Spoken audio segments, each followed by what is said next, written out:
Hello friends, स्वागत है अपने इस यूट्यूब चैनल रूपचंद टिकी जीएस गुरु में। फ्रेंड्स, आज जिस टॉपिक की हम बात कर रहे हैं वो जो है हिस्ट्री रहेगा हमारा। तो इतिहास संबंधी महत्वपूर्ण क्वेश्चन आइए देखते हैं। पहला क्वेश्चन है कि जो है मानव पूछ रहा है कि जो है मानव मानव की प्रगति की कहानी के उस भाग को क्या कहते हैं जिसके लिए निम्नलिखित लिखित विवरण मिलते हैं। तो फ्रेंड्स, उसे हम लोग जो है इतिहास के नाम से जानते हैं। इतना क्वेश्चन हो गया। दूसरा क्वेश्चन हम लोग देखेंगे। देखो, यहाँ थोड़ा मिस्टेक हो गया है, इसके लिए हम क्षमा चाहते हैं। दूसरा क्वेश्चन है कि जो है मानव, देखो यहाँ प्रश्न होना चाहिए। यहाँ जो है प्रश्न है, देखो यहाँ जो है फ्रेंड्स जो है प्रश्न होना चाहिए। तो मानव जाति के विकास के जिस काल का कोई लिखित प्रमाण नहीं मिलता है उस काल को हम लोग क्या कहते हैं। ये पूछ रहा है कि मानव जाति के विकास के जिस काल को का कोई लिखित प्रमाण मिलता ही नहीं है उस काल को हम लोग क्या कहते हैं। तो उसे जो है फ्रेंड्स प्राग ऐतिहासिक काल या प्राक ऐतिहासिक काल के नाम से जो है जानते हैं। नेक्स्ट क्वेश्चन देखेंगे हम लोग। क्वेश्चन नंबर 3 देखेंगे। क्वेश्चन नंबर हम लोग 3 देखेंगे दोस्तों कि जो है पूर्व पाषाण युग के हथियार किस चीज़ के बने होते हैं। यानी पूर्व पाषाण युग के जो हथियार होते हैं किस चीज़ के बने होते थे। तो जो है पत्थर, हड्डी एवं लकड़ी के, इन सब चीज़ों के बने होते थे। जो पूर्व पाषाण माने पत्थर का युग, यानी पूर्व पाषाण युग के हथियार जो है किस चीज़ के बने होते थे। तो पत्थर, हड्डी और लकड़ी के बने होते थे। क्वेश्चन नंबर 4 देखेंगे कि नवपाषाण युग में मानव ने किस पशु को पालतू बनाया था। पालतू मानव जो पाले जाते हैं, जो घर में पाले जाते हैं उससे हम लोग पालतू कहते हैं। तो नवपाषाण युग में मानव ने किस पशु का जो है पालतू बनाया था। कुत्ता को जो है पालतू बनाया था बच्चों। क्वेश्चन नंबर 5 है कि किसी के आविष्कार को मानव ने किस युग में पूरी तरह अपना लिया था। नहीं, जो है किसी के आविष्कार को मानव ने किस युग में पूरी तरह से अपना लिया था। तो नवपाषाण युग में। ये इंपॉर्टेंस हो सकता है। नवपाषाण युग में जो है क्या हुआ था, पूरी तरह से किसी को अपना लिया गया था। अगला क्वेश्चन देखेंगे हम लोग। क्वेश्चन नंबर जो है 6 है। क्वेश्चन नंबर 6 है कि जो है नवपाषाण युग में एक महत्वपूर्ण औजार क्या था। चलिए बताइए कि जो है नवपाषाण युग में एक महत्वपूर्ण औजार क्या था। तो पत्थर की चिकनी और कुल्हाड़ी। पत्थर की जो है चिकनी और कुल्हाड़ी क्या थे, नवपाषाण में एक महत्वपूर्ण औजार थे। नेक्स्ट क्वेश्चन है क्वेश्चन नंबर 7, अग्नि का आविष्कार किस काल में हुआ। ये देखो बच्चे बहुत गलत कर देते हैं। अग्नि का आविष्कार जो है लगा देते हैं नवपाषाण काल में, लेकिन नहीं, जो अग्नि का आविष्कार हुआ था ये जो है पूर्व पाषाण काल में हुआ था। कब हुआ था, पूर्व पाषाण काल में। अगला क्वेश्चन देखिए, क्वेश्चन नंबर 8 है कि पहिए का आविष्कार किस काल में हुआ था। बहुत बच्चे वेरी इंपॉर्टेंट क्वेश्चन है। जो पहिया का आविष्कार हुआ था वो किस काल में हुआ था। तो ये जो है नवपाषाण काल में हुआ था। इसका सही जवाब हो जाएगा कि पहिए का आविष्कार जो हुआ था वो जो है नवपाषाण काल में हुआ था। अगला क्वेश्चन देखेंगे हम लोग। क्वेश्चन नंबर 9 है कि जो मिट्टी के बर्तन का प्रयोग सर्वप्रथम किस काल में प्रारंभ हुआ। ये मिट्टी के बर्तन का प्रयोग सर्वप्रथम किस काल में हुआ। तो नवपाषाण काल में हुआ। किस काल में, नवपाषाण काल में। क्वेश्चन नंबर 10 देखेंगे हम लोग कि मानव ने किस धातु को सर्वप्रथम ढूंढ निकाला और औजार बनाने में उसका इस्तेमाल किया। यानी मानव ने किस धातु को सर्वप्रथम ढूंढ निकाला और उसका औजार बनाने में इस्तेमाल किया। तो वो था तांबा। वो था क्या मित्रों, जो है वो जो है तांबा था। अगला क्वेश्चन है क्वेश्चन नंबर 11 देखेंगे हम लोग।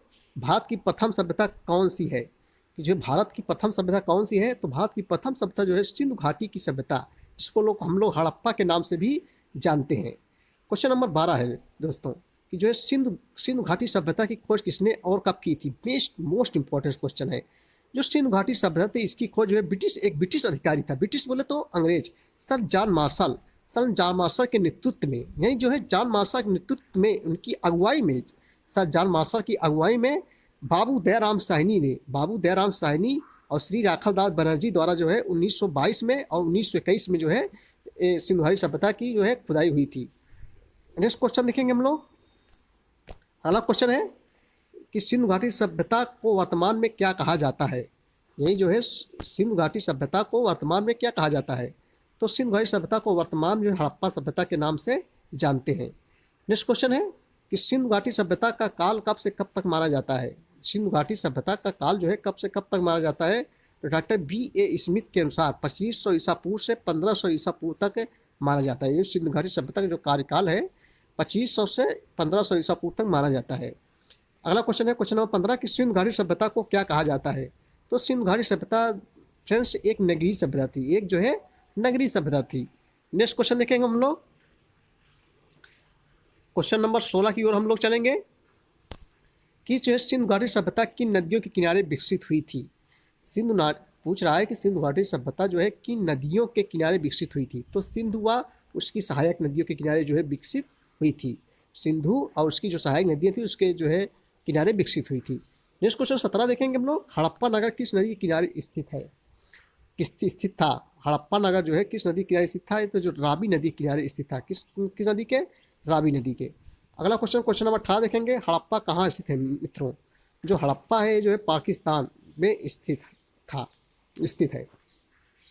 अगला क्वेश्चन देखेंगे हम लोग, क्वेश्चन नंबर 19 देखेंगे, जो मोस्ट इम्पोर्टेंस है, विशाल स्नानागार कहाँ स्थित है। यानी स्नानागार के साथ कहाँ से मिले हैं, तो फ्रेंड्स ये जो है मोहनजोदड़ो से मिली है। देखो इसको हम ट्रिक्स याद कर लेंगे कि स्नानागार के साथ कहाँ से मिले, मोहनजोदड़ो से। अब ट्रिक्स हम लोग कभी नहीं भूलेंगे। देखो जब हम लोग कृष्ण लीला वगैरह रामायण वगैरह देखते थे तो भगवान कृष्ण जो है जो गोपियाँ होती थी, गोपियाँ नहाती थी कहाँ, स्नानागार में नहाती थी। तो मोहन क्या करते थे, पेड़ पे बैठ के जो है कपड़ा चुरा लेते थे। यानी गोपियों को जो है मोहन क्या करते थे, मोहन जो है कपड़ा चुरा लेते थे भाई। तो अब गोपियाँ नहाती कहाँ थी, तो गोपियाँ जो है स्नानागार में नहाती थी। और कपड़ा कौन चुराता था, मोहन चुराता था। तो मोहन हो जाएगा मोहनजोदड़ो। और स्नानागार यानी स्नानागार साच कहाँ से मिले हैं, मोहनजोदड़ो से मिले हैं बच्चों, कभी नहीं भूलोगे, मेरा दावा है। क्वेश्चन नंबर 20 देखेंगे हम लोग, हड़प्पा वासी कहाँ के मूल निवासी थे। हड़प्पा वासी जो है कहाँ के मूल निवासी थे, तो ये फिनीशिया के जो है निवासी थे। कहाँ के, फिनीशिया के। Very important question. Next question है कि सिंधु घाटी सभ्यता का प्रधान बंदरगाह कौन था। अब कुछ बच्चे सोचते हैं कि सर ये बंदरगाह क्या है। तो बंदरगाह जहाँ बंदर रहते हैं उसको बंदरगाह नहीं कहते हैं। बंदरगाह जहाँ जहाज़ें रुकती हैं, जहाँ पानी में जहाज़ें रुकती हैं उसी को हम लोग कहते हैं बंदरगाह। तो बंदरगाह के साथ कहाँ से, लोथल कहाँ है, ये गुजरात में है। लोथल जो है गुजरात में भोगवा नदी के तट पर स्थित है। अब देखो हम लोग इसको ट्रिक से याद करेंगे, बंदरगाह के साथ से, बंदरगाह को हम लोग गोदीवाड़ा भी कहते हैं मित्रों। कभी कभी परीक्षाओं में जो है गोदीवाड़ा भी पूछ लेता है।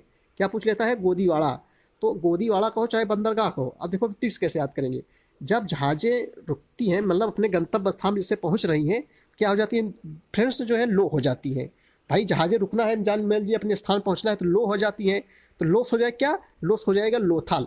और यानी बंदरगाह साथ कहाँ से मिले थे, लोथल से मिले थे। चलिए हम लोग अगले क्वेश्चन की ओर चलते हैं। अगला क्वेश्चन है, सब वेरी इंपॉर्टेंट क्वेश्चन है मित्रों, आप लोग जरूर इस क्वेश्चनों को देखिए जो है और उसका अध्ययन करिए। क्वेश्चन नंबर 22 है कि सिंधुवासी किसकी उपासना करते थे। यही उपासना मीन्स पूजा पाठ वगैरह। सिंधुवासी जो है मात देवी व शिवलिंग जो हम लोग जानते हैं भगवान शिव से। तो सिंधुवासी किसकी उपासना करते थे, मात देवी व शिवलिंग की उपासना करते थे। क्वेश्चन नंबर 23 है, सिंधुवासी किस पशु से परिचित नहीं थे। यही जो है सिंधु घाटी सभ्यता के जो निवासी थे, कौन से पशु से परिचित नहीं थे, तो घोड़े से मित्रों जो है परिचित नहीं थे। तो ये इंपॉर्टेंट फैक्ट्स हैं, आप लोग इसको जरूर देखिए। क्वेश्चन नंबर 24 है कि सिंधुवासी किस पशु को पवित्र मानते थे। तो सिंधु घाटी सभ्यता के जो निवासी थे वे सांड को जो है क्या मानते थे, पवित्र मानते थे। बच्चों रटते चलिए, जितने आप पढ़ डालिए, ये ना देखिए कि सर इसमें उत्तर लिखा है, ऐसा कुछ नहीं है दोस्तों। आप लोग पढ़िए, जितना ही पढ़ोगे उतना ज्ञान मिलेगा। अगला क्वेश्चन देखेंगे, आज का जो है लास्ट क्वेश्चन 25 क्वेश्चन हम लेके आएंगे बच्चों। इसे सब पूरा जीएस आप लोगों को याद करवा देंगे। क्वेश्चन नंबर 25 यानी आज का लास्ट क्वेश्चन, हड़प्पावासी किस देश से व्यापार करते थे। जो हड़प्पावासी थे वो जो है सुरकोटदा से जो है अपना जो है व्यापार वगैरह करते थे। तो फ्रेंड्स आज ये था आज का जो है 25 क्वेश्चन। आपको जो है वीडियो कैसा आया, वीडियो पसंद आया बच्चों तो लाइक कर देना। अगर चैनल पर नए हैं चैनल को सब्सक्राइब कर लीजिए। और जो गलती हमसे हुई मान लीजिए पढ़ाने वगैरह में, तो उसको क्षमा कर दिए। जय हिंद, जय भारत, वंदे मातरम।